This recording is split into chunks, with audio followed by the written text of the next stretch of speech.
تعالى وتباركه في محكم كتابه المبين.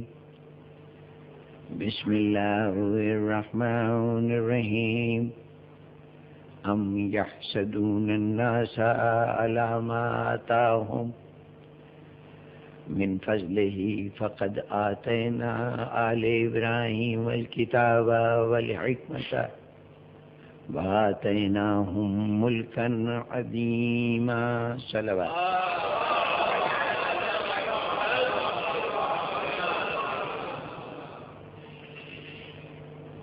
سامعین گرامی، کل کی گفتگو میں عرض کیا گیا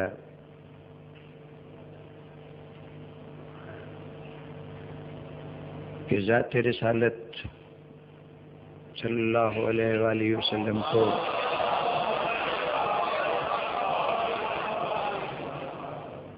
اپنی دشمنی اور اپنے حسد کا نشانہ بنانے والوں نے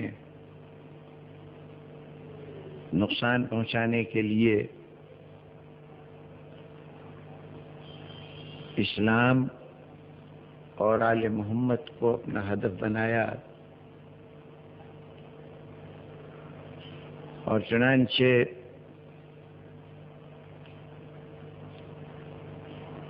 امت کے بیشتر افراد کو دوسری اقوام میں اس طرح سے لوٹ مار کرنے کی اجازت اور سہولت فراہم کی گئی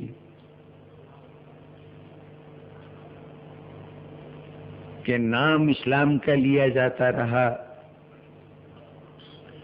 تلوار جہاد کے مقدس جھنڈے تلے چلتی رہی، اور نتیجتاً یہ تلوار چلانے والے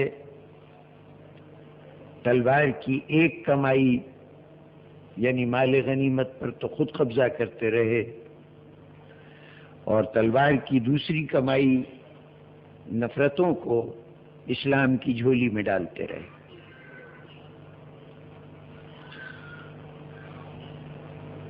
اس مرحلے پر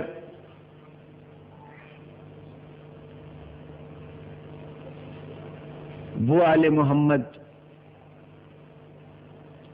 کہ جن کو اللہ نے کتاب اور ملک عظیم کے ساتھ حکمت عطا کی تھی، وہ اس صورتحال کو بے بسی سے نہیں بلکہ اس بصیرت اور حکمت کے ساتھ دیکھ رہے تھے کہ جہاں انہیں اس صورتحال کا رد بھی کرنا تھا، خرابی احوال کی اصلاح بھی کرنی تھی، اور چنانچہ اس کی ایک مثال کل کی گفتگو کی حد تک گوش گزار کی گئی۔ قبل اس کے کہ کچھ اور ایسے مواقع کہ جہاں عداوت کرنے والوں نے اپنے عداوت کے مظاہرے کیے، حاسدوں نے اپنے حسد کے کرشمے دکھائے، وہاں محافظین اسلام نے کیا کیا، اس کی تفصیل عرض کرنے سے پہلے ضرورت ہے کہ یہ بھی سمجھ لیا جائے کہ وہ میدان کیا ہے جہاں عداوت کرنے والے عداوت کر رہے ہیں اور حفاظت کرنے والے حفاظت کر رہے ہیں۔ وہ حالات، وہ کیفیات ہمارے سامنے واقعات عموماً ٹکڑے ٹکڑے ہو کے آتے ہیں، جس سے صحیح طور پر تصویر نہیں بنتی، اور نتیجہ یہ ہوتا ہے کہ یہ سمجھ لیا جاتا ہے کہ جو لوگ اسلام کو نقصان پہنچانا چاہتے تھے، جو حاسدان محمد و آل محمد تھے، وہ اپنی کوششوں میں کامیاب ہوتے رہے۔ بظاہر ہمیں یہی منظر دکھایا جاتا ہے کہ دیکھیے غدیر خم میں رسول نے علی ابن ابی طالب کو جانشین بنایا، لیکن مستد اقتدار پر کوئی اور پہنچ گیا۔ جتنی دیر دوسرے حکمران رہے تو فتوحات ہوتی رہیں، علاقے قبضے میں آتے رہے۔ اس تو علی ابن ابی طالب کو موقع کم دیا گیا، اور جب موقع ملا بھی تو اتنا کم، اس مختصر سے موقع میں بھی مستقل بغاوتیں ہوتی رہیں، خانہ جنگیاں ہوتی رہیں، خون بہتا رہا، اور اس کے بعد تو پھر آل محمد مستقل مصائب کا ہی نشانہ بنتے رہے، حکومتوں پر قبضہ کسی اور کا رہا، ان کے حالات میں، ان کے حصے میں قید خانے تھے، زہر تھا، تلواریں تھیں، دربدری تھی، بے وطنی تھی، یہ سب چیزیں ان کے حصے میں آئیں۔ تو اگر اسی طرح سے الگ الگ واقعات بیان ہوتے رہے تو یہی تاثر ملے گا کہ شاید اہل بیت مستقل طور پر ایک ناکام زندگی گزارتے رہے۔ اسلام کے اصل دائی دنیا کی نگاہ میں نظر انداز شدہ لوگ تھے، اور اصل فائدے، اصل بہتری تو ان کے حصے میں آتی رہی کہ جنہوں نے اقتدار حاصل کیا، جنہوں نے حکومتیں حاصل کیں۔ اس لیے بہتر یہ ہے کہ پورے نقشے کو ایک ساتھ دیکھیے اور پھر اس میں فیصلہ کیجئے کہ کس نے کیا کیا اور جواب میں کون سا قدم اٹھایا گیا، اور پھر اس نتیجے تک پہنچنے کی کوشش کیجئے کہ اس میں کامیاب کون ہوا، ناکام کون ہوا، فاتح کون ہے، مفتون کون ہے۔ اس اعتبار سے کچھ تو ہم بھی تذکرے اس انداز سے کرتے ہیں کہ غلط فہمیاں پیدا ہوتی ہیں، کچھ دنیا بھی معاملات کو اس طریقے سے پیش کرتی ہے کہ صحیح نقشہ سامنے نہیں آنے پاتا۔ ہم یہ سمجھتے ہیں کہ آل محمد اپنی چھوٹی سی جماعت کو لے کر ایک طرف ہیں، اور اس کے بعد جتنی بھی ملت اسلامیہ ہے وہ مجموعی طور پر دشمن آل محمد ہے۔ اگر ایسی صورتحال ہو تو پھر تو بڑی عجیب سی بات ہوگی، کیسے ہم سمجھا سکیں گے کہ یہ اتنی بڑی دنیا تمام کی تمام غلط ہے اور صرف گنتی کے چند لوگ حق کے اوپر ہیں۔ یقیناً حق کے لوگوں کی تعداد کم ہوتی ہے، لیکن حق کا تو یہ بھی دعویٰ ہے نا کہ جب حق ظاہر ہوتا ہے تو باطل مٹ جاتا ہے، اور باطل تو ہے ہی مٹنے کے لیے۔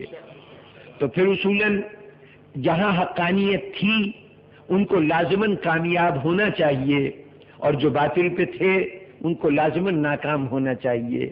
اور پھر جب قرآن مجید حاسدان محمد و آل محمد کو باقاعدہ مخاطب کر کے کہہ رہا ہے کہ ہم ان کو یہ نعمتیں عطا کر رہے ہیں، تم ان کو نقصان پہنچا سکتے ہو تو پہنچا کے دکھاؤ، تو اب اللہ اتنا بڑا چیلنج کر رہا ہے، اس کے باوجود اگر نقصان پہنچ جائے محمد و آل محمد کو تو اس کا مطلب یہ ہوا کہ خدا بھی کمزور پڑ گیا دشمنان اسلام کے مقابلے میں، دشمنان رسول کے مقابلے میں۔ جی نہیں، بات یہ نہیں ہے، صرف غلطی اتنی ہوتی ہے کہ ہم چیزوں کو ٹکڑے ٹکڑے کر کے الگ الگ اجزاء دیکھتے ہیں اور پھر نتیجہ نکالتے ہیں۔ جنگوں میں مختلف مورچوں پر کبھی پسپائی ہوتی ہے، کبھی قدم آگے بڑھائے جاتے ہیں، کبھی حکمت عملی کے تحت خاموشی اختیار کی جاتی ہے، کبھی حکمت عملی ہی کا تقاضا ہوتا ہے کہ اپنی چھوٹی سی فتح کا ڈھرورا بڑے اہتمام سے پیٹا جاتا ہے۔ یہ سب کچھ دوران جنگ مختلف پینترے بدلے جاتے ہیں، مختلف چالیں چلی جاتی ہیں۔ ان پینتروں پر، ان مختلف محاذوں پر آگے بڑھنے اور پیچھے ہٹنے پر یہ فیصلہ نہیں ہوتا کہ کون کامیاب ہوا، کون ناکام ہوا۔ یہ تو جنگ کے اختتام میں دیکھنا ہے کہ جیتا کون، ہارا کون۔ پھر فیصلہ ہوگا کہ وہ جو مورچے پہ قدم پیچھے ہٹا تھا وہ پیچھے نہیں ہٹا تھا بلکہ وہ بھی حکمت عملی تھی۔ یہ فیصلہ تو اسی وقت ہوگا نا کہ جب نتیجہ سامنے آئے گا، جب تدبیر کے نتائج سامنے آئیں گے۔ تو اس خیال سے یہ سمجھ لینا کہ پوری ملت اسلامیہ کو دو حصوں میں بانٹ دیا جائے، ایک آل محمد اور محبان آل محمد ہیں، باقی ساری دنیا دشمنان آل محمد ہے، ساری دنیا حاسدان آل محمد پر مشتمل ہے۔ جی نہیں، انسان کے معاملے میں ویسے بھی یہ بڑی دشواری ہے کہ انسان اتنا مختلف ہے ایک دوسرے سے، اس کے اندر طبیعتوں میں اتنا اختلاف پایا جاتا ہے کہ آپ دو انتہائیں مقرر کر کے کوئی ایک خط نہیں کھینچ سکتے کہ آدھے ادھر ہیں آدھے ادھر ہیں۔ کسی بھی دو انتہاؤں کے درمیان جتنے انسان ہوتے ہیں وہ انسان اس طرح سے کھڑے ہوتے ہیں جیسے کوئی قطار کھڑی ہوئی ہوتی ہے، ایک دوسرے سے ملا ہوا دوسرا انسان موجود ہوتا ہے۔ جیسے قطار کو دیکھ کر آپ یہ نہیں کہہ سکتے کہ اس میں کتنے آگے والے ہیں، کتنے پیچھے والے ہیں، کتنے بیچ والے ہیں، اس لیے کہ جہاں تک کہ لوگوں کو آپ آگے والا کہیں گے اس سے ملا ہوا فوراً ہی ایک شخص اور کھڑا ہوا ہے۔ تو پہلے یہ طے کرنا پڑے گا کہ آپ آگے کس کو کہتے ہیں، پیچھے کس حد تک کہتے ہیں۔ پہلے 10 آدمی آگے ہیں، آخری 10 آدمی پیچھے ہیں، اور بیچ کے، اب بیچ کا بھی مسئلہ کیڑا ہے کہ جہاں سے آگے والے ختم ہوں گے وہاں سے بیچ والے شروع ہو جائیں گے۔ تو جب تک یہ طے نہ ہو کہ آگے والے کہاں تک ہیں اس وقت تک یہ طے نہیں ہو سکتا کہ بیچ والے کہاں ہیں۔ اور ان سب میں بھی باوجود اس کے کہ آپ اس طریقے سے 3 گروہ بنا دیں گے، 3 حصوں میں بانٹ دیں گے، لیکن ان تینوں گروہوں میں بھی ڈگری کا فرق مسلسل جاری رہے گا، یعنی جس صلاحیت جس کیفیت کے حساب سے آپ یہ تقسیم کر رہے ہیں وہ درجہ بدرجہ ہر ایک کے اندر بڑھتی یا گھٹتی چلی جائے گی۔ تو کوئی 2 آدمی ایک جیسے نہیں ملیں گے ان صفات کے اندر۔ تو اب اگر مسئلہ یہ ہو کہ پوری ملت اسلامیہ کو 2 نقطوں کے درمیان رکھنا ہو کہ ایک طرف محبت آل محمد ہو اور ایک طرف عداوت محمد و آل محمد ہو، تو اس عداوت اور محبت کے درمیان جب پوری ملت آئے گی تو آپ دیکھیں گے کہ ایک انتہا ادھر ہے ایک انتہا ادھر ہے۔ کچھ وہ لوگ ہیں کہ جن کو بے دریغ محبان آل محمد کہا جا سکتا ہے، ان کے اندر اور صفات کے مقابلے میں یہ صفت اتنی نمایاں ہے کہ ہم بلا ہچکچاہٹ کے ان کو محبان آل محمد کہہ سکتے ہیں۔ اور ایک طرف وہ گروہ ہوگا کہ ان کے اندر اور بہت سی باتیں ہوں گی لیکن عداوت آل محمد اتنی نمایاں ہے کہ آپ ان کو دشمن آل محمد کہہ سکتے ہیں۔ لیکن درمیان میں کثیر تعداد ہے ایسے بہت سے لوگوں کی جو کبھی عداوت کے مظاہرے کرتے ہیں، کبھی محبت کے مظاہرے کرتے ہیں۔ اب ہمیں نہیں معلوم کہ ان کی سطح عداوت کی اتنی ہے کہ ان کو دشمنوں میں شمار کریں یا محبت کی سطح ایسی ہے کہ ان کو دوستوں میں شمار کریں۔ کثیر تعداد انہی لوگوں پر مشتمل ہوتی ہے۔ دیکھیے جو دوست ہیں ان کے بھی ایسی کیفیت ہے کہ جن کو آپ نے محبان کی سطح میں شمار کیا ہے، تو جہاں محب ہوتے ہیں ان میں بھی درجے موجود ہیں، کچھ جان نثار ہوں گے، کچھ وفادار ہوں گے، پھر اس کے نیچے کچھ مخلص لوگ ہوں گے، ان سے بھی آگے کچھ محبت کرنے والے ہوں گے، ان سے بھی نیچے کچھ لوگ ہوں گے کہ دوست کہلائیں گے، کچھ اس سے بھی نیچے سطح آئے گی جن کو آپ دوست تو کہیں گے لیکن نادان کی شرط لگا کر نادان دوست ہوں گے، پھر واقف کار کی سطح آئے گی، پھر کہیں جا کے وہ لوگ آئیں گے جو لا تعلق ہوں گے، غیر جانبدار ہوں گے۔ تو دیکھیے محبت میں بھی اتنے درجے آ گئے، اور اس میں بھی جب نادان دوست کی سطح پہ پہنچے تو اب یہ فیصلہ کرنا مشکل ہو گیا کہ اس نادان دوست کو دوستوں میں شمار کریں یا دشمنوں میں شمار کریں۔ تو اس اعتبار سے اگر ملت اسلامیہ کو آپ تقسیم کریں گے تو وہ خالص لوگ کہ جن کی محبت ہر شک و شبہ سے بالا تر ہو محمد و آل محمد کے ساتھ، اسلام کے ساتھ، ان کی تعداد بڑی کم ہوگی، لیکن ایسی ایک فہرست بن سکتی ہے۔ اور دوسری طرف وہ گروہ بھی نشاندہی ہو سکتی ہے کہ جن کی دشمنی، جن کی عداوت اتنی زیادہ ہو کہ پھر اس کی کوئی اور تعبیر، کوئی اور توجیہ نہ کی جا سکے۔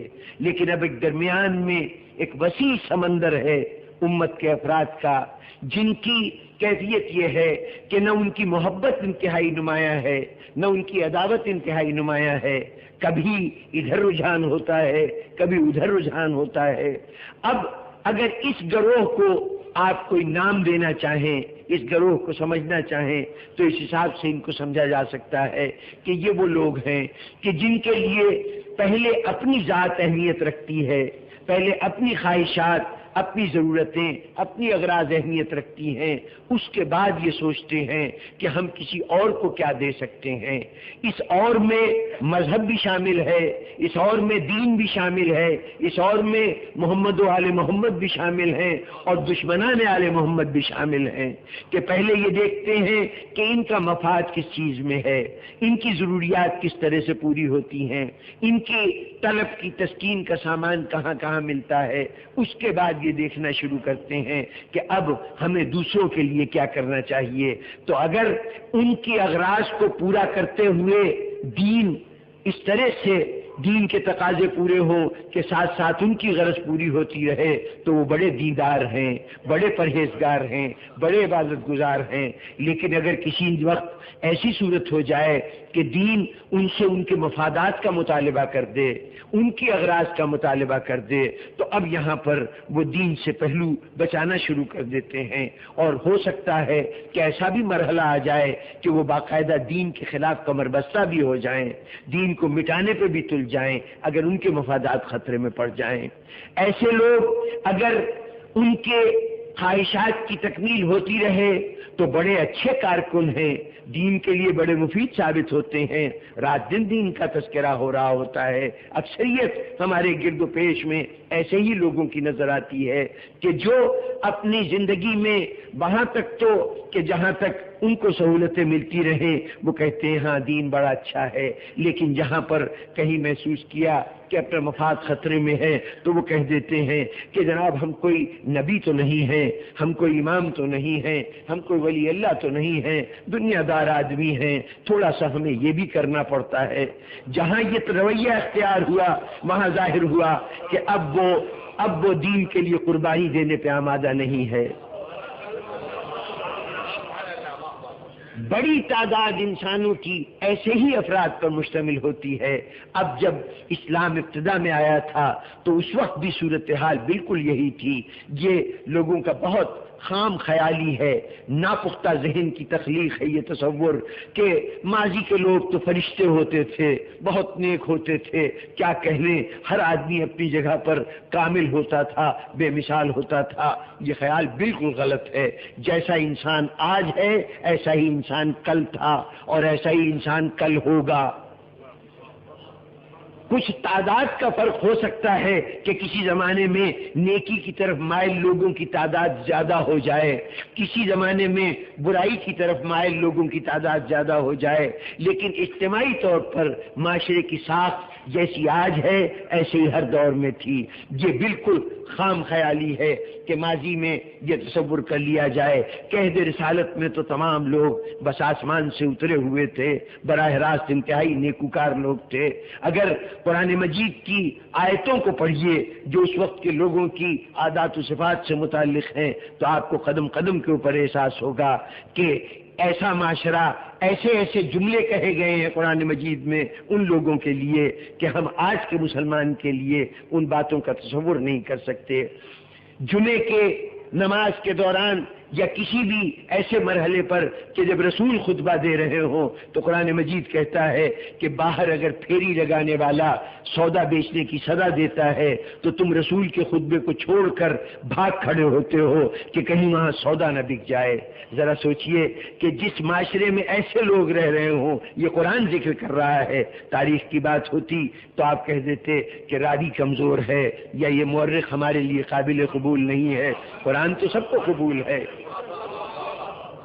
یہ ایک موقع نہیں ہے رسول کی بارگاہ میں آ کے بیٹھتے ہیں تو قرآن مجید ان سے کہتا ہے کہ اپنی باتوں کو کھانے رسول کے پاس آیا کرو تو کھانا کھا کے اٹھ کے چلے جایا کرو، ایسا نہ ہو کہ وہاں بیٹھ کے کلام کو طول دیتے چلے جاؤ، یا یہ کہ جب تک رسول تمہیں بلائیں نہیں کھانے کے لیے اس وقت تک وہاں اس انتظار میں نہ بیٹھے رہو کہ ہمیں کھانے میں شریک کر لیا جائے گا۔ معلوم ہوا کہ کچھ لوگ رسول کے گھر آ جاتے تھے اور آ کے بیٹھے رہتے تھے، اتنا وقت ہو جاتا تھا کہ کھانے کا وقت ہو جائے تو اس آس میں بیٹھے ہوتے تھے کہ اب رسول ہماری تواضع کریں گے تبھی ہم جائیں گے۔ تو قرآن مجید باقاعدہ ان کی اس بدنیتی کا تذکرہ کر رہا ہے۔ ذرا سوچئے کہ یہ سب اس معاشرے میں ہو رہا تھا جو رسول کا معاشرہ تھا، تو جب برے لوگ آج ہوتے ہیں تو برے لوگ عہد رسالت میں بھی ہوتے تھے۔ یہ نہ سمجھ لیا جائے کہ وہ تمام تر نیک لوگوں کی آبادی تھی، نیک لوگ اس معاشرے میں رہتے تھے۔ وہی معاشرہ تھا جس میں حضور کو تبلیغ کرتے ہوئے اتنا عرصہ لگا ہے اپنی بات کو سمجھانے کے لیے، اپنی بات ان تک پہنچانے کے لیے۔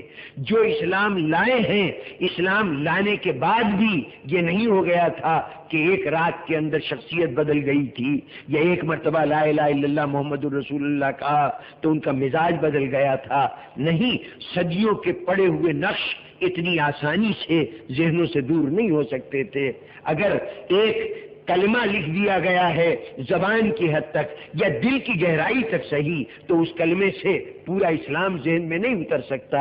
میں کسی کے اسلام لانے کے مرحلے کو اس کی منافقت نہیں کہوں گا۔ ٹھیک ہے، جب اسلام لا رہا تھا اس وقت مخلص تھا، لیکن ذرا یہ بھی تو دیکھیے کہ یہ خلوص کب بیدار ہوا ہے، کس کیفیت میں بیدار ہوا ہے۔ اگر کوئی اسلام لانے والے کی کیفیت یہ ہو کہ رسول مجمع عام میں کھڑے ہو کر روز قرآن پڑھتے رہیں، لیکن رسول کی زبان سے سنا ہوا قرآن ان کے دل پر کوئی اثر نہ پیدا کر سکے، ایک دن اتفاق سے ایک خاتون کی زبان سے قرآن مجید کا ایک جز سن لیں تو فوراً ایمان لے آئیں، فوراً ایمان لے آئیں۔ قرآن تو وہی تھا، پیغام کلام الہی تو وہی تھا، رسول کی زبان سے اثر نہیں ہوا، خاتون کی زبان سے اثر ہو گیا، تو اس کا مطلب یہ ہے کہ کلام کی صداقت متاثر نہیں کر رہی، پڑھنے والے کے لب و لہجے نے تاثر پیدا کیا ہے۔ تو اب ایسے اسلام پر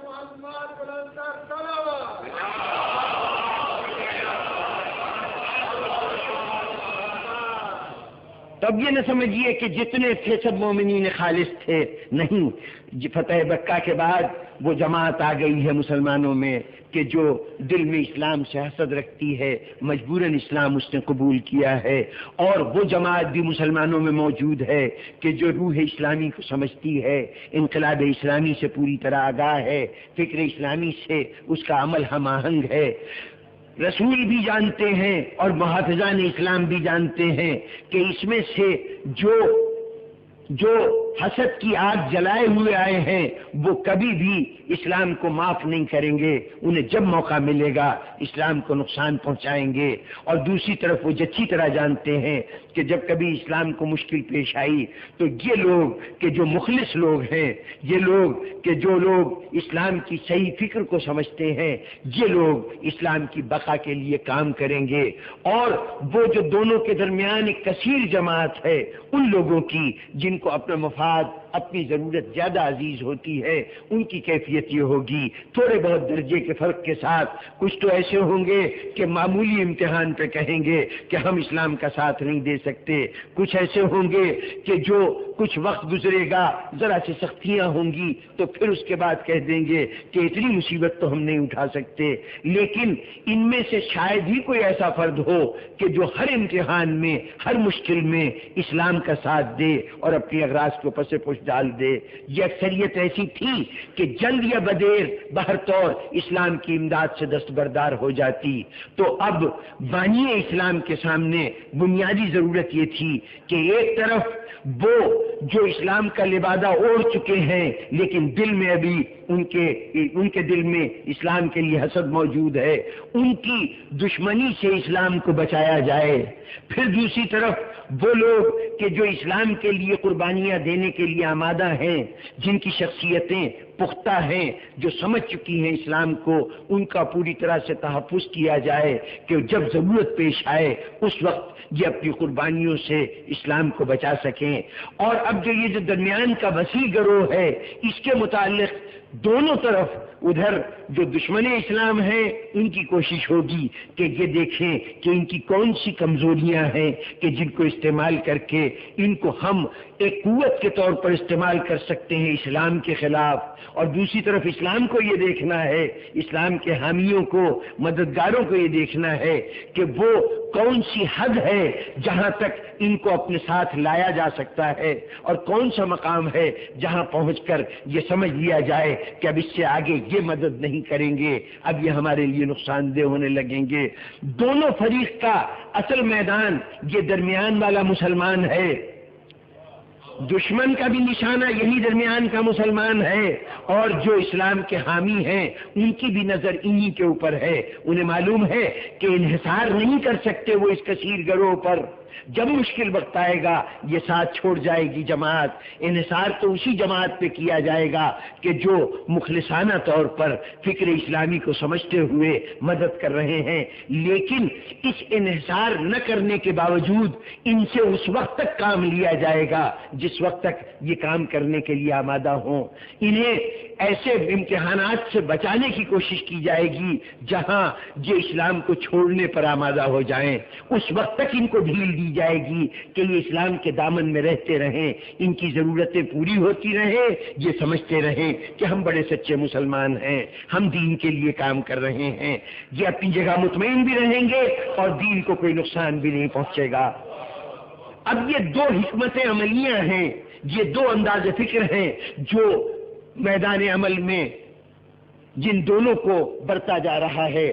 دشمن اپنی کوششوں میں مشغول اور دوست اپنی کوششوں میں مشغول. اس مرحلے پر ہمیں یہ دیکھنا ہے کہ کون اپنی کوشش میں کتنا کامیاب ہوا. لیکن اس گروہ کو پہچاننا پہلا مرحلہ ہے. یہ جاننا ضروری ہے کہ وہ کون ہیں کہ جو دشمن کہلاتے ہیں، وہ کون ہیں کہ جو دوست کہلاتے ہیں. یعنی ان کو جب تک پہچانیے گا نہیں اس وقت تک یہ فیصلہ کیسے ہوگا کہ کس کے اوپر بوقت ضرورت بھروسہ کیا جائے، کس سے بوقت ضرورت بچا جائے، اور کس کے متعلق یہ سمجھا جائے کہ ان کے اوپر اعتماد نہ کرنا، یہ بوقت ضرورت کام نہیں آئیں گے. اس سے پہلے پہچاننا بھی تو ضروری ہے، جاننا بھی تو ضروری ہے. بزرگان گرامی، بہت سے مواقع ایسے آتے تھے جہاں پتہ چل جاتا تھا کہ دنیا دار کون ہے، مفاد پرست کون ہے، اور دین کی حقانیت کو سمجھنے والا کون ہے. ایسے مواقع آتے رہے، بلکہ رسول ایسے مواقع فراہم کرتے رہے کہ مسلمان خود پہچان لے کہ دوست کون ہے، دشمن کون ہے. ابھی وہ دشمن جو فتح مکہ کے بعد اسلام کے دامن میں آیا تھا، ابھی وہ دشمن نہیں آیا. ابھی یوں سمجھ لیجئے ابھی اسلام اس مقام تک نہیں پہنچا جہاں کفر بالکل مایوس ہو جائے اور ہتھیار ڈال دے اور مجبور ہو کر اسلام کا لبادہ اوڑھ لے. ابھی تک کیفیت یہ ہے کہ جہاں کفر خارجی طور پر اعلان اسلام سے لڑنے کے لیے آتا ہے، ابھی تک اسلام کے اندر دو ہی گروہ ہیں. یا وہ چند لوگ ہیں کہ جو فکر اسلامی، روح اسلامی سے آگاہ ہیں، جو مخلص ہیں، جو مزاج رسالت کو سمجھتے ہیں، جو محافظین اسلام کے تقاضوں کو جانتے ہیں، اپنے فرض کو پہچانتے ہیں. اور دوسری طرف وہ گروہ ہے کہ جو اسلام میں آ تو گیا ہے یہ سمجھ کر کہ اسلام ان کے مفادات کے حصول کا ذریعہ ہے. جو کچھ وہ زندگی میں نہیں حاصل کر سکے اسلام کے زیر سایہ حاصل کریں گے، اس لیے وہ آ گئے ہیں. یہ دونوں گروہ ہیں. ایک گروہ وہ ہے کہ جن کے لیے آخرت بڑی اہمیت رکھتی ہے.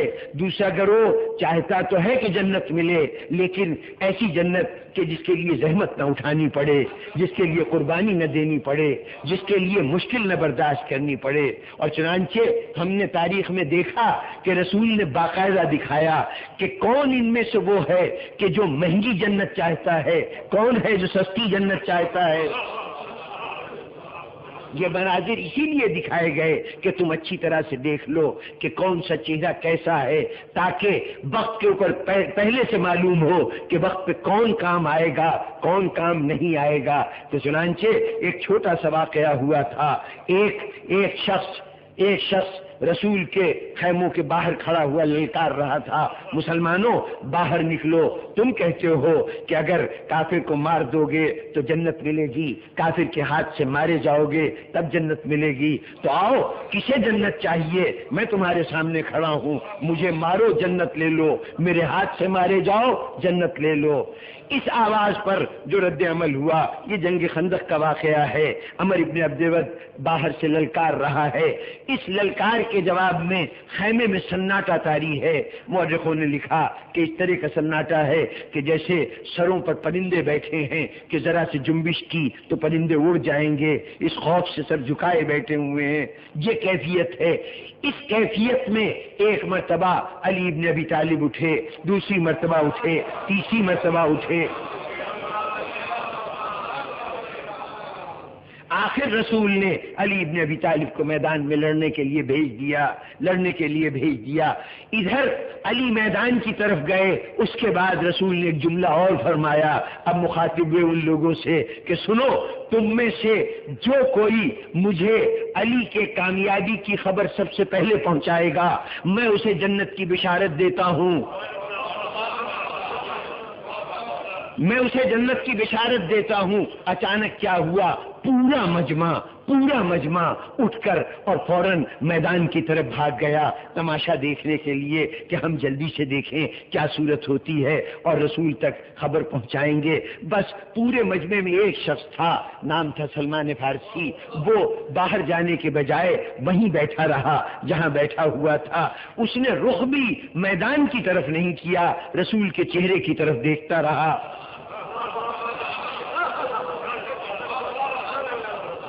اب واقعے کی تفصیل جتنی ضروری ہوئی بعد میں عرض کر دوں گا، لیکن ذرا غور فرمائیے یہاں پر۔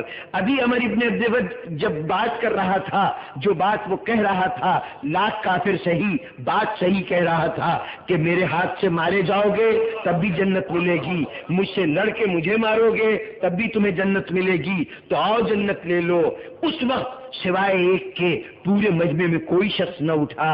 پھر رسول نے کہا کہ جاؤ جو یہ خبر پہنچا دے اس کو جنت ملے گی، تو تمام مجمع اٹھ کے باہر چلا گیا۔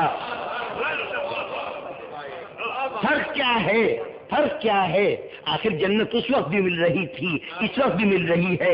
وہ جنت جان دینے یا لڑنے کی صورت میں ملتی، یہ جنت بڑی سستی جنت مل رہی تھی، مفت کی جنت مل رہی تھی۔ بس یہی پتہ چل گیا کہ مشکل جنت لینے والے کون ہیں اور آسان جنت لینے والے کون ہیں۔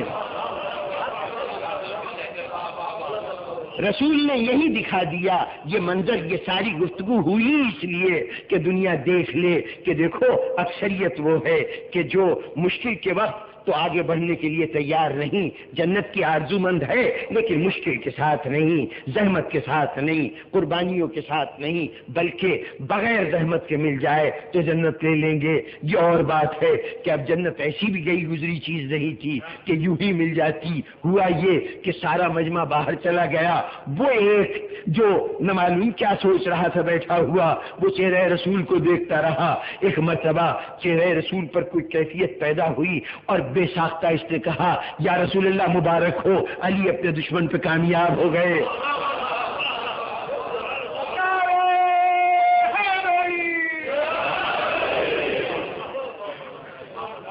ہاں سلمان، بہت شکریہ، تم نے خبر پہنچائی، جاؤ تمہاری جنت طے ہو گئی، جنت تمہیں ملے گی۔ اتنے میں اب باہر سے بھاگنے کے آنے میں وقت لگتا ہے، کوشش تو کی گئی تھی کہ ہم پہلے پہنچیں، بیک وقت 8-10 آدمی ایک ساتھ داخل ہوئے، یا رسول اللہ مبارک ہو، مبارک ہو، ہاں مبارک ہو، تمہیں بھی مبارک ہو، باہر تو جنت نہیں ملے گی، وہ لے گیا لے جانے والا۔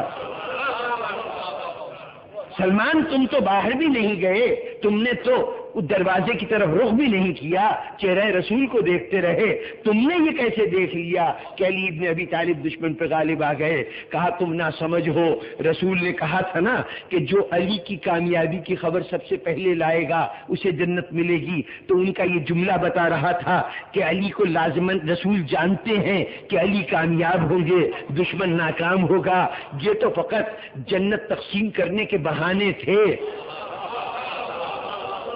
وہ محتاج نہیں تھے کہ انہیں کوئی اطلاع دے. جو جنگ سے پہلے جانتا ہے کہ جیتنے والا کون ہوگا, ہارنے والا کون ہوگا, تو اب اسے کیا ضرورت پڑی تھی کہ کوئی آ کے بتائے کہ علی کامیاب ہو گیا ہے. وہ ہزار پردوں کے ادھر سے بھی وہ منظر دیکھ رہا تھا, میں اس کے چہرے کو دیکھ رہا تھا.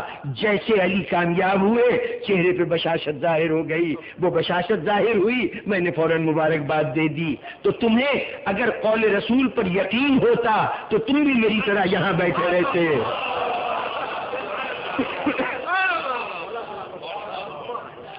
تو جناب والا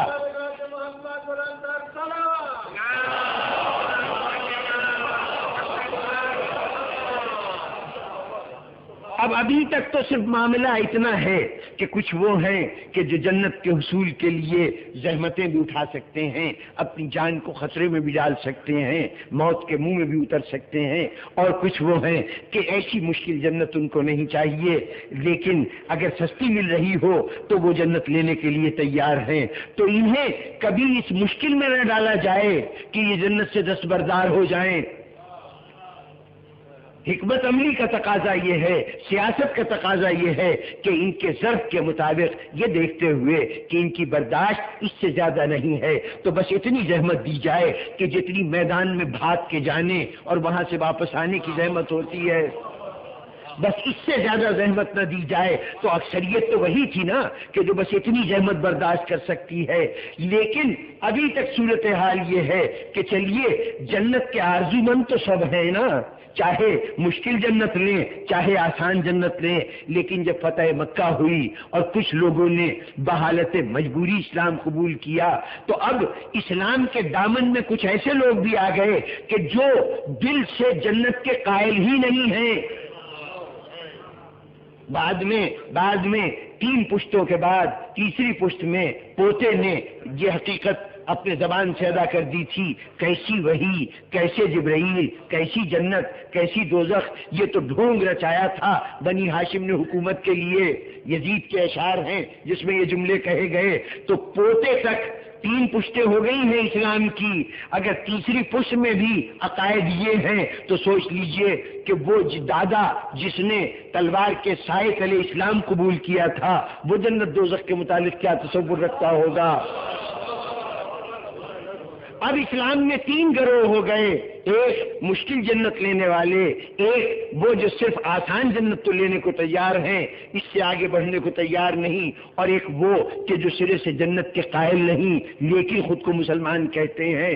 اب ایک کام تو یہ تھا کہ رسول فوراً تلوار اٹھاتے, آخر دلوں کے حال سے باخبر تھے. تو جتنے لوگ ایسے تھے کہ جن کے دل میں اسلام نہیں تھا, زبان پہ اسلام تھا, ان سب کا قلع خامہ کر دیتے, ان کی گردنیں کاٹ دیتے.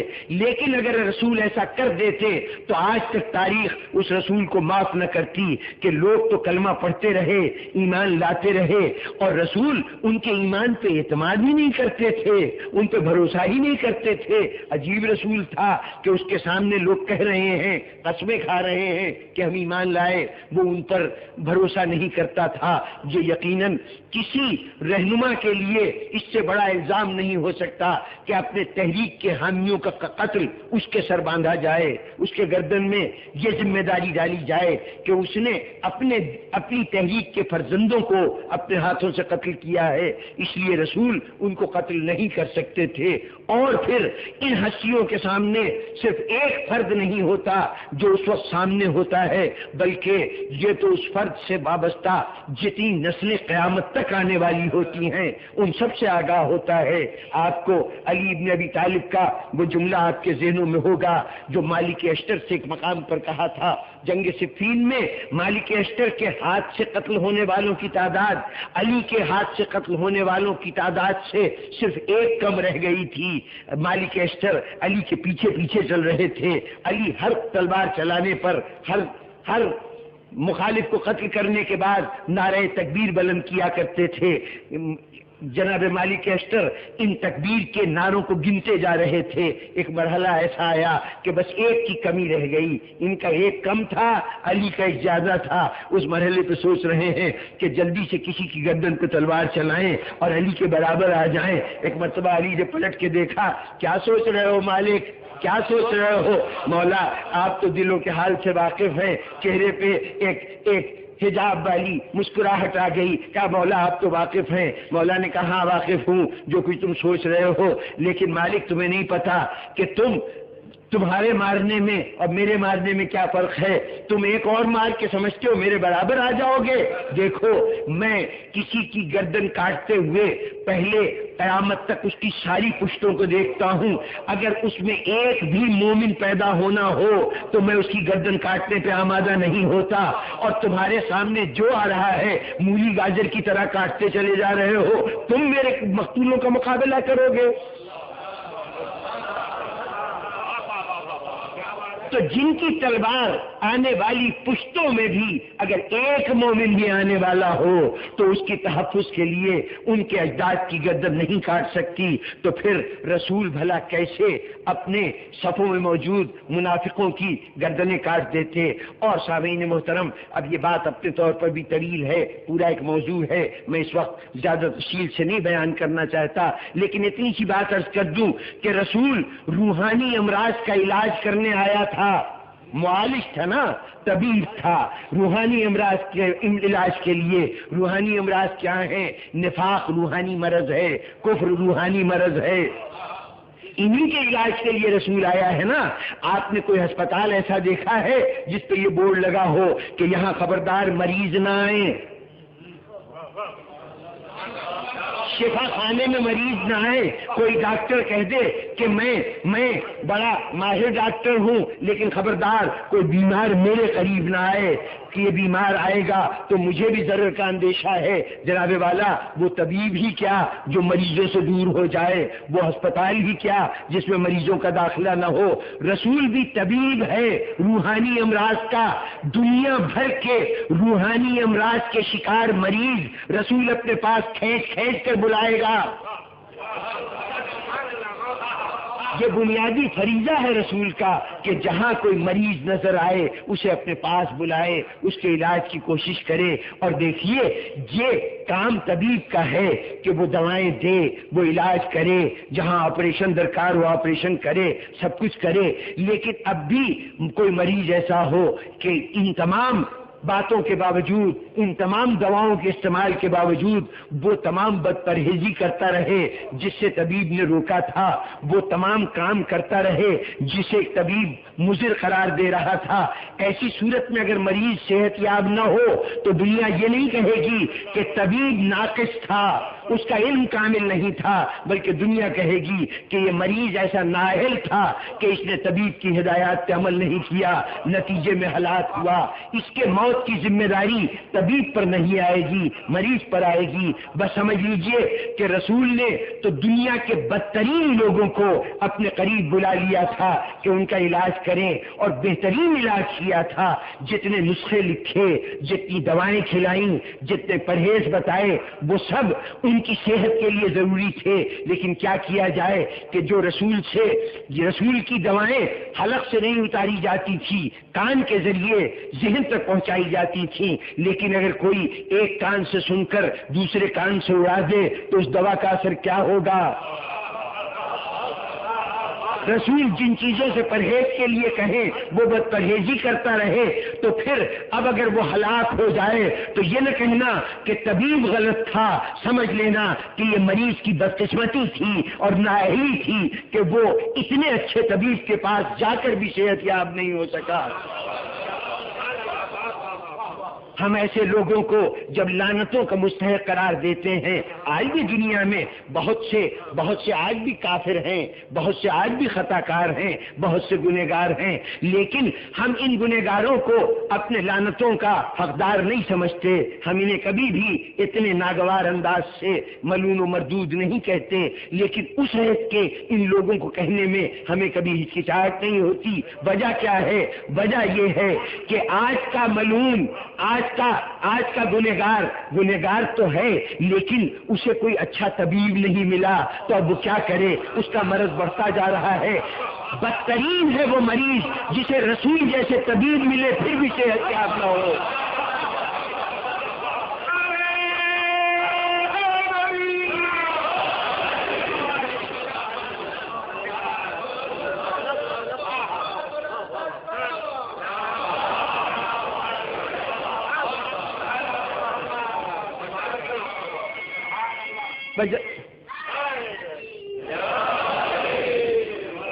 جناب والا بات کو مختصر کروں کہ اب جب فتح مکہ کے موقع پر وہ ایک تیسرا ایلیمنٹ بھی، تیسرا عنصر بھی اسلام میں داخل ہو گیا کہ جو سرے سے جنت کا قائل ہی نہیں، زبان سے لا الہ الا اللہ محمد رسول اللہ کہہ رہا ہے لیکن نہ لا الہ الا اللہ کا قائل ہے، نہ محمد کے رسول ہونے کا قائل ہے، نہ رسول کی تعلیمات کا قائل ہے، صرف زبان سے کہہ رہا ہے۔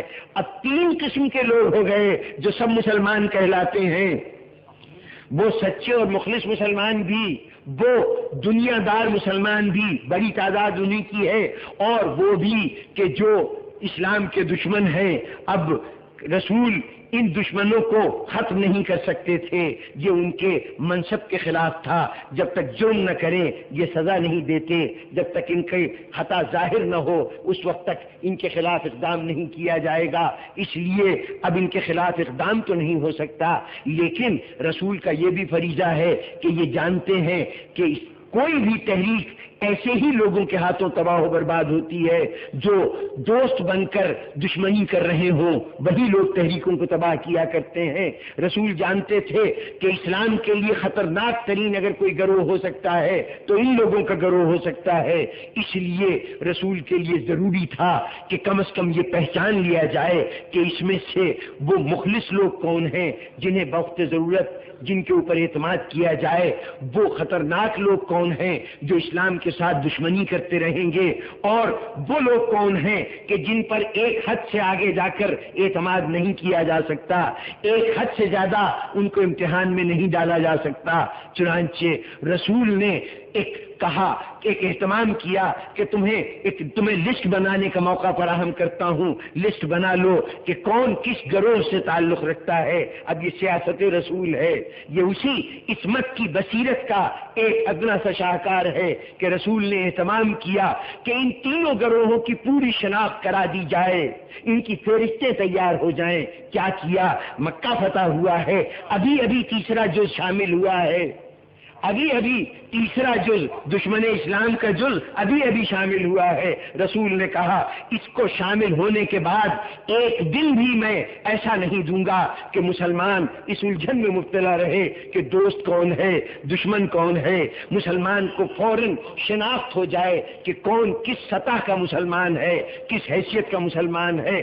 فوری طور پر جیسے ہی یہ گروہ اسلام میں شامل ہوا اس وقت رسول نے ایک عجیب و غریب اعلان فرمایا۔ بظاہر تو رحمت اللہ عالمین نبی سے ایسے ہی اعلان کی توقع تھی، لیکن اس کا جو عجیب و غریب پہلو ہے وہ بھی ابھی گوش گزار کیے دیتا ہوں۔ اعلان کیا تھا؟ فرمایا اہل مکہ کے لیے پناہ ہے، اہل مکہ کے لیے پناہ ہے۔ کاش یہ جملہ کہہ کے رہ جاتے تو ہم سمجھتے کہ ٹھیک ہے، رحمت اللہ عالمین سے ہمیں اسی کی توقع تھی، لیکن اس کے بعد پناہ کی مزید تشریح کی۔ پناہ ہے اہل مکہ کو، لیکن تین حالتوں میں۔ ایک حالت یہ ہے کہ جو خانہ کعبہ میں چلا جائے گا وہ پناہ میں ہے، اس کو کچھ نہیں کہا جائے گا۔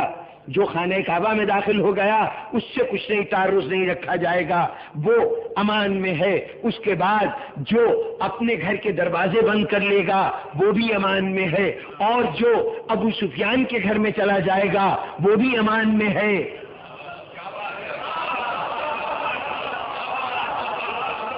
ذرا غور فرمائیے، میں کہوں گا کہ یا رسول اللہ یہ تین کیٹیگریز بنانے کی کیا ضرورت ہے؟ اگر یہ کہہ دیں، ذرا غور فرمائیں کہ اگر حضور یہ کہہ دیتے کہ جو اپنے گھر کے دروازے بند کر لے گا تو پھر مکے کا کون آدمی رہتا ہے جس کو امان نہ ملے؟ پورے مکے کو امان دینی ہے نا، تو صرف یہ کہہ دیتے کہ جو اپنے گھر کا دروازہ بند کر لے اس کو امان ہے۔ اس لیے کہ مکے میں کھڑے ہو کر مکے والوں کو پناہ دینی ہے نا، تو مکے کا ہر فرد کسی نہ کسی گھر میں تو رہتا ہوگا، اس کا ذاتی ہو پرایا ہو، کوئی تو چھت ہوگی جس کے نیچے وہ رہتا ہوگا، کوئی تو چار دیواری ہوگی جس کے دروازے کو بند کر کے وہ محسوس کرتا ہوگا کہ اب گھر میں داخل ہو گیا۔ تو اگر رسول یہ کہہ دیتے کہ جو اپنے گھر کا دروازہ بند کر لے اس کو پناہ ہے، تو اب یہی کہہ دینا پورے مکے کو پناہ دلانے کے لیے کافی تھا۔ یا رسول اللہ اس کے ساتھ دو اور دارالامن، ایک خانہ کعبہ اور ایک بدترین دشمن ابو سفیان کا گھر، آخر یہ کہنے کی کیا ضرورت تھی؟ آج تک ہم سے بڑا بڑے ناز سے کہا جاتا ہے کہ اب یہ تو رسول نے ان کے گھر کو دارالامن قرار دیا تھا، آپ ان کی توہین کرتے ہیں، ان کے ساتھ زیادتی کرتے ہیں، یا رسول اللہ ہمیں اس قسم کے طعنے تو نہ سننے پڑتے، ہمیں دنیا کی یہ اعتراضات تو نہ سننے پڑتے اگر آپ کہہ دیتے کہ جو اپنے گھر کا دروازہ بند کر لے گا اس کو پناہ ہے۔ کافی تھی یہ بات، اور یہ غیر ضروری نقل و حرکت کو بھی روک دیتی۔ آئی ہوئی فوج کے لیے اس سے بہتر اور کیا ہے کہ لوگ اپنے گھروں کو دروازے بند کر کے بیٹھ جائیں۔ آج بھی جب کہیں شہروں میں فوجیں داخل ہوتی ہیں تو یہ کہہ دیتی ہیں کہ شہری نقل و حرکت سے پرہیز کریں۔ یا رسول اللہ آپ نے تو نقل و حرکت کا انتظام کر دیا کہ گھر کے بجائے کوئی خانہ کعبہ بھاگا جا رہا ہے، کوئی ابو سفیان کے گھر میں جا رہا ہے۔ یہ کہنے کی ضرورت کیا تھی؟ یہ کہنے کی ضرورت کیا تھی؟ رسول کہیں گے تم نہیں جانتے، تم نہیں جانتے، ہر شخص کے مزاج کا تقاضا ہے۔ ہم جنس، کوئی جنس، ایک جنس سے تعلق رکھنے والا اس کی خواہش یہی ہوتی ہے کہ وہ اپنی ہی جنس کے ساتھ رہے۔ کند ہم جنس بہم جنس پرواز، جو جس جنس سے تعلق رکھتا ہے اس کے ساتھ رہنا چاہتا ہے۔ میں یہ چاہتا ہوں کہ آج ہی پہلے دن ہی اسلام کی پوری ملت کا نقشہ دنیا کے سامنے واضح ہو جائے۔ مورخین سے کہو قلم اٹھا لیں، مسلمانوں سے کہو اپنی آنکھیں کھول کے دیکھنا شروع کریں کون کہاں جا رہا ہے۔ جو خدا کے گھر میں جائے گا وہ ہے کہ بوقت ضرورت دین کے لیے قربانی دینے پہ آمادہ ہوگا۔ جو اپنے گھر کا دروازہ بند کر لے، سمجھ لو یہ ایک حد تک تو ساتھ دے گا، اس کے بعد جب اس کی ذاتی اغراض آئیں گی تو یہ ساتھ دینے پہ آمادہ نہیں ہوگا۔ اور خاص طور پر اس دروازے پہ نظر رکھنا جسے ابو سفیان کا گھر کہا جاتا ہے، جتنے وہاں داخل ہوں گے وہ سب آج بھی دشمن اسلام ہیں، کل بھی دشمن اسلام ہیں۔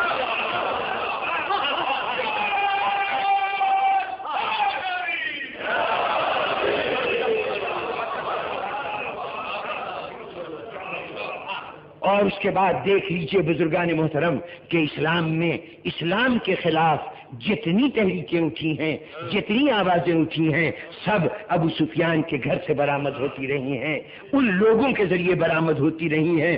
اس وقت مورخ نے تو نہیں فہرست بنائی تھی، اس وقت مورخ نے فہرست نہیں بنائی تھی، لیکن اس کے بعد آپ دیکھ لیجئے کہ تاریخ اسلام کے جتنے فتنے اٹھے ہیں ان لوگوں سے اٹھے ہیں۔ یہ سمجھ لیجئے کہ آج جو رسول نے ابو سفیان کے گھر کو فتنہ پروروں کا گھر قرار دیا ہے، فتنہ پروروں کی پناہ گاہ قرار دیا ہے، دشمنان اسلام کی پناہ گاہ قرار دیا ہے، تو یہ پناہ گاہ علامتی پناہ گاہ ہے۔ جیسے خانہ کعبہ علامتی پناہ گاہ تھی، اسی طرح یہ بھی علامتی پناہ گاہ ہے۔ اس علامتی پناہ گاہ کا مطلب یہ ہے کہ جو جب کبھی ابو سفیان یا ابو سفیان جیسوں کی بارگاہ میں جا کر اس کی پناہ لے گا وہ دشمن اسلام ہوگا۔ اب چاہے عمر بن العاص ہو، چاہے ابو موسیٰ اشعری ہو، چاہے مغیرہ ابن شعبہ ہو، کئی تاریخ کے مختلف نام ہیں جو مختلف اوقات میں اسلام کو نقصان پہنچاتے رہے، جتنے اس بارگاہ میں جا کر اس کی پناہ لیں گے تو سمجھ لینا کہ وہ دشمن اسلام ہے۔ اور پھر تاریخ نے دیکھا کہ اسلام کے خلاف جتنے فتنے اٹھے وہاں سے اٹھے۔ اب اس کے بعد حکمت عملی کیا ہونی چاہیے یہ تفصیل انشاءاللہ آگے چلے گی، لیکن پہلے اب منظر تو واضح ہو گیا نا کہ 3 گروہ ہیں، اور واضح نشاندہی ہو گئی ہے کہ کون ہیں جن کے اوپر اسلام جن کی پناہ میں ہے، جن پر اسلام یہ امید رکھتا ہے کہ جب برا وقت آئے گا تو یہ کام آئیں گے۔ خیال رہے کہ یہ میں اس گروہ کی بات کر رہا ہوں کہ جو مددگار ہوگا، یہ گروہ آل محمد کا گروہ نہیں ہے۔ آل محمد کو تو فیصلہ کرنا ہے کہ ان تینوں عوامل میں انہیں کس سے کیا کام لینا ہے۔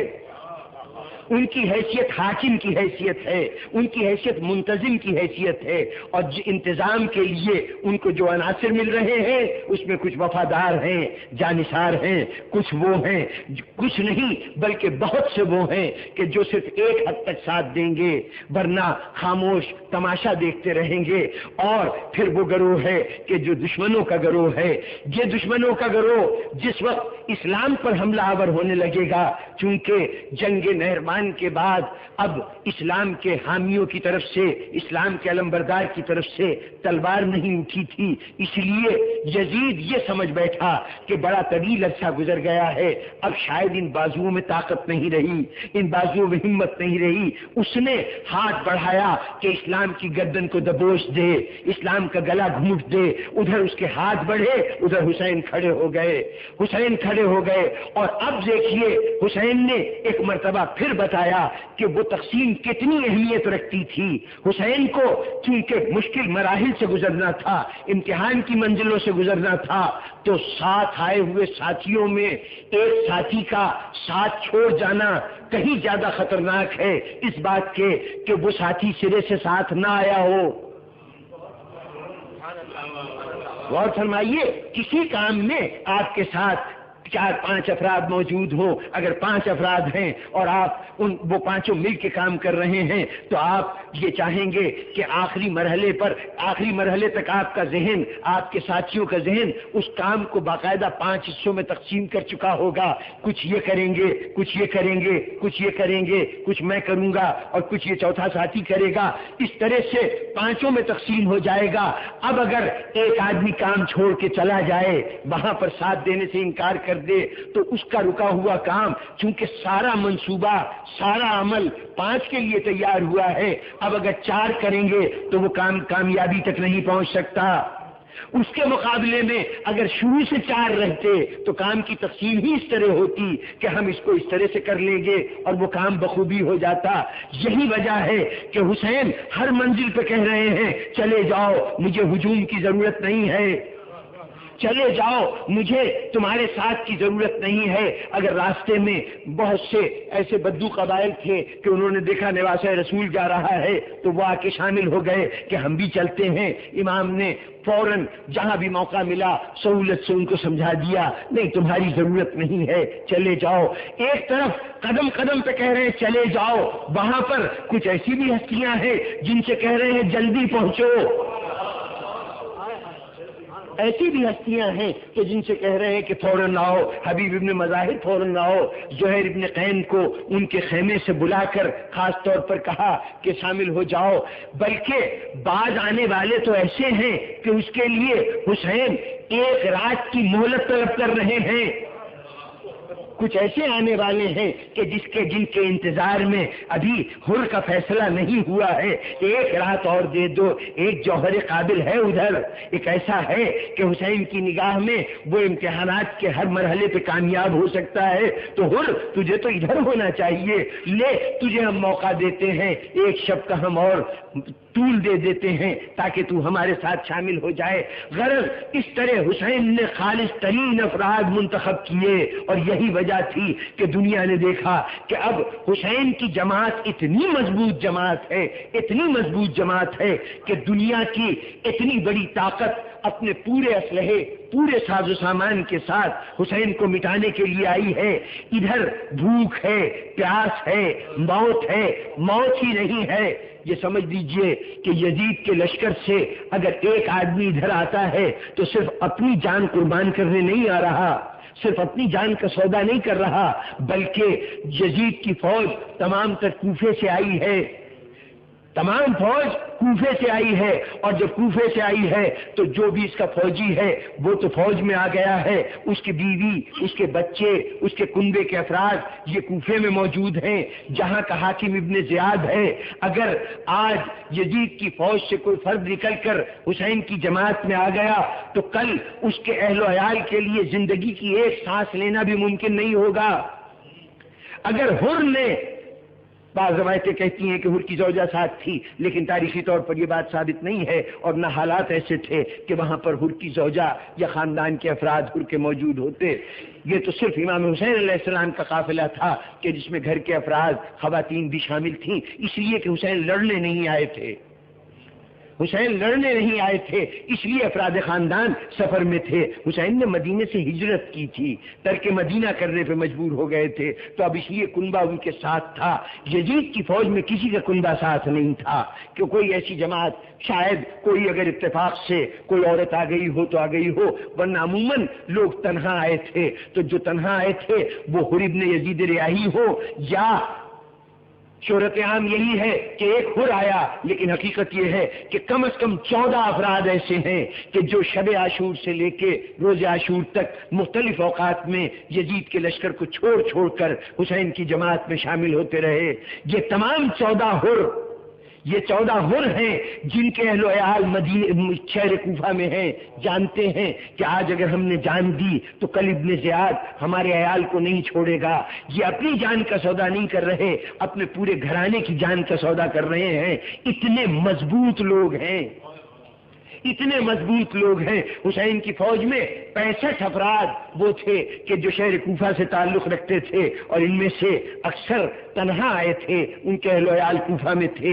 جو ساتھ آئے تھے ان کے بھی عیال خطرے میں ہیں، جو یزید کی فوج چھوڑ کر آئیں گے ان کے بھی عیال خطرے میں ہیں، لیکن اس کے باوجود یزید کی فوج سے 14 افراد آ گئے، اور حسین جن کی جماعت چھوٹی سی تھی، جن کے سامنے موت کے علاوہ اور کوئی دوسرا راستہ نہیں تھا، جو بھوکے پیاسے تھے، ان کا ایک سپاہی بھی حسین کے لشکر کو چھوڑ کر نہیں گیا۔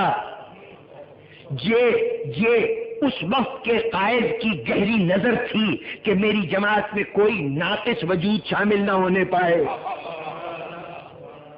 یہ انتہائی کامل نظر تھی جس نے پرکھ پرکھ کر ایسے بے داغ موتی اکٹھے کیے تھے کہ ہر موتی اپنی جگہ بے مثل تھا، بے لاجواب تھا۔ بزرگان محترم، اب تذکرہ ان کا ہو گیا تو بس انہی کے اوپر بات ختم کروں۔ ایک اس ذات کا ذکر کروں کہ جسے حسین نے بڑے اہتمام سے بلایا تھا، حبیب ابن مظاہر، بڑے خاص طور پر خط لکھا تھا۔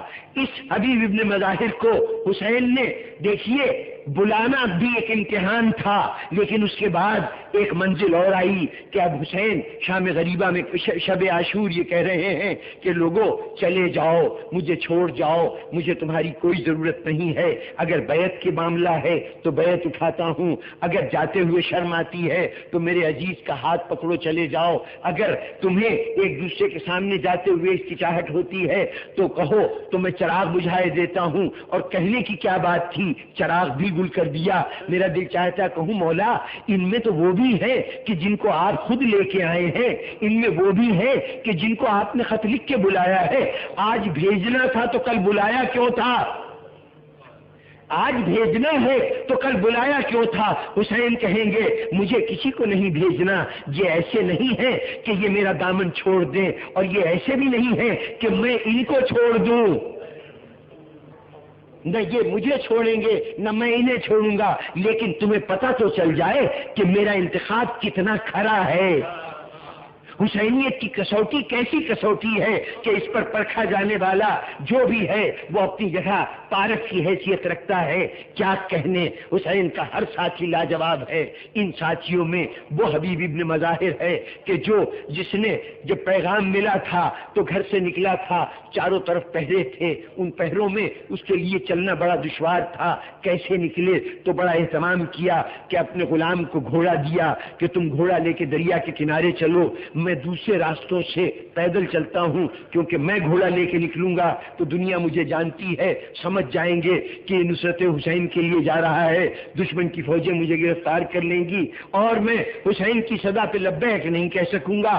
جب پہنچے حضرت حبیب ابن مظاہر مختلف راستوں سے گزرتے ہوئے، لوگوں کی نظروں سے بچتے ہوئے دریا کے کنارے جہاں غلام گھوڑا لیے کھڑا تھا، تو وہاں غلام گھوڑے کی باہوں میں گردن ڈالے کہہ رہا تھا کہ اگر میرے آقا کو آنے میں دیر ہو گئی تو گھبرانا نہیں، میں تجھ پہ سوار ہو کے آقا حسین کی نصرت کے لیے جاؤں گا۔ اس موقع پر حبیب آ گئے، انہوں نے یہ جملہ سن لیا، کہا مولا آپ تو یہ وقت آ گیا کہ یہ غلام آپ پہ رحم کھائیں، مولا ابھی تو ہم غلام موجود ہیں، ابھی تو ہم غلام موجود ہیں، ہمیں یہ سعادت ملے گی کہ ہم آپ کی نصرت کریں۔ یہ کہہ کے چلے، اب گویا دیکھیے ان سے ایک لفظ نکل گیا ہے کہ ہم غلام ہیں۔ اس دوست تھے، دوستی کا وہ تو دوست نواز تھے، جس بارگاہ میں جا رہے تھے وہاں غلاموں کو بھی کلیجے سے لگایا جاتا تھا، لیکن ان کی دوستی کا بھی یہ عالم ہے کہ یہ اپنے کو دوست نہیں کہہ رہے۔ ارے حسین سے نسبت ایسی نسبت تھی کہ عباس جیسا خود کو حسین کا غلام کہتا ہے، تو اگر حبیب غلام کہے تو کون سی بڑی بات ہے۔ حبیب جذبہ غلامی میں سرشار کربلا پہنچے، لیکن وہاں غلام نواز آقا تھا۔ ادھر حبیب کربلا میں بعد میں آئے۔ حسین اپنے خیمے سے پہلے اٹھے، اصحاب کو ساتھ لیا، ایک علم بنا کے رکھ رکھا تھا۔ کئی نظریں اٹھی تھی لیکن جانتے تھے کہ دینے والا انصاف کرنے والا ہے، دینے والا عادل ہے، اسی کو دے گا جو حقدار ہوگا۔ اب حسین نے وہ علم اٹھایا، ہاں اس علم کا وارث آ رہا ہے، علم لے کے بڑھے۔ ادھر حسین بڑھے، پاپیادہ جا رہے تھے، ادھر حبیب نے دور سے دیکھا کہ آقا پیدل بڑھتا آ رہا ہے، تو اب یہ شان غلامی کے خلاف سمجھا کہ آقا پاپیادہ ہو اور میں گھوڑے پہ سوار ہوں۔ چلتا ہوا گھوڑا تیزی سے بھاگتے آ رہے تھے، اتنا وقت نہیں تھا کہ گھوڑے کی لگامیں کھینچے، اسے روکے، تیز بھاگتے ہوئے گھوڑے سے خود کو گرا دیا۔ مولا میں اس قابل نہیں ہوں کہ میرے استقبال کے لیے آپ پاپیادہ آئے، پاپیادہ آئے۔ بزرگان گرامی، حسین نے آگے بڑھ کر حبیب کو سینے سے لگا لیا۔ حبیب تم آ گئے، تمہارا آنا ہمارے دل کے لیے سکون کا باعث ہوا۔ مولا مولا اتنی عزت نہ بڑھائیں، میرا مقام اتنا بلند نہیں ہے کہ آپ مجھے اس طرح سے گلے لگائیں۔ میں کہوں گا حبیب تم نے ابھی اپنا مقام نہیں دیکھا، ابھی مرتبہ نہیں دیکھا۔ اگر مرتبہ دیکھنا ہے نا تو ذرا خیمے کے دروازے کی طرف دیکھو، ابھی پردہ اٹھے گا، دو چھوٹے چھوٹے بچے آئیں گے، دائیں بائیں کھڑے ہو جائیں گے اور کہیں گے ماموں حبیب آپ تو علی کی بیٹی نے سلام کہا ہے، علی کی بیٹی نے سلام کہا ہے۔ بزرگان گرامی، چند جملوں کی زحمت دوں گا، کچھ تھوڑا سا تذکرہ آگے کی منزلوں کا کروں گا۔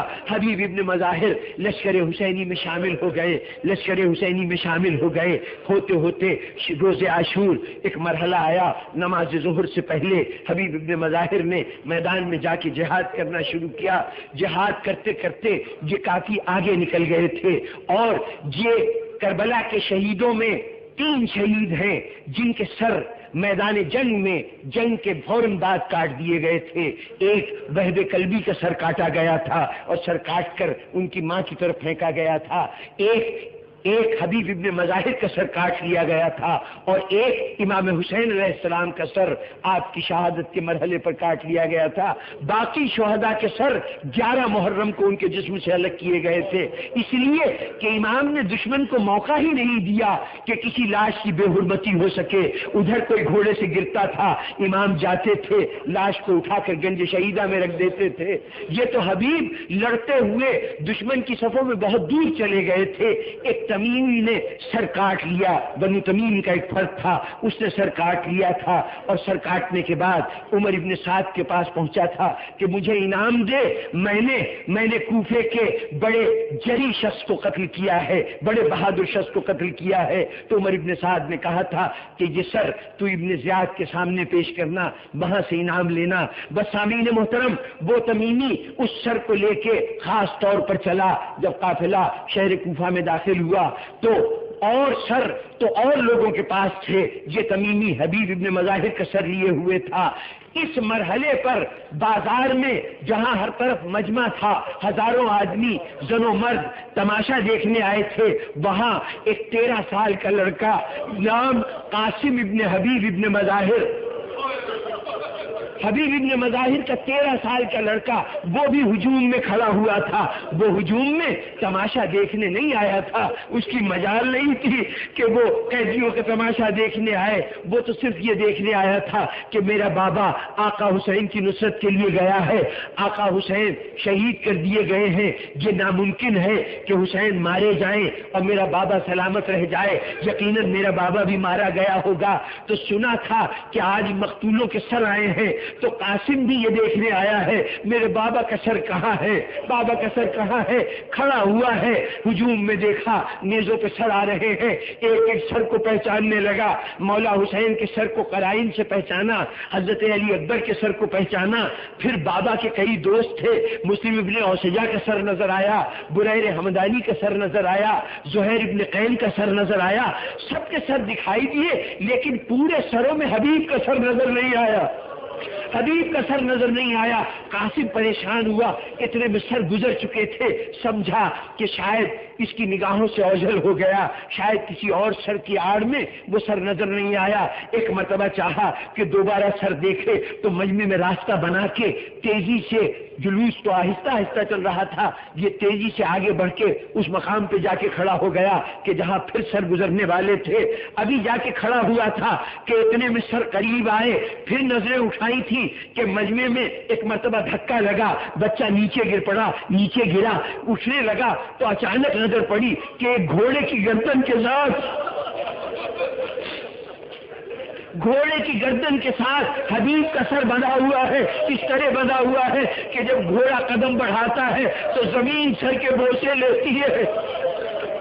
بچے نے باپ کا سر دیکھا، ایک مرتبہ سر نے زبان حال سے کہا، بیٹا غلاموں کے سروں کو آقاؤں میں نہیں ڈھونڈا کرتے،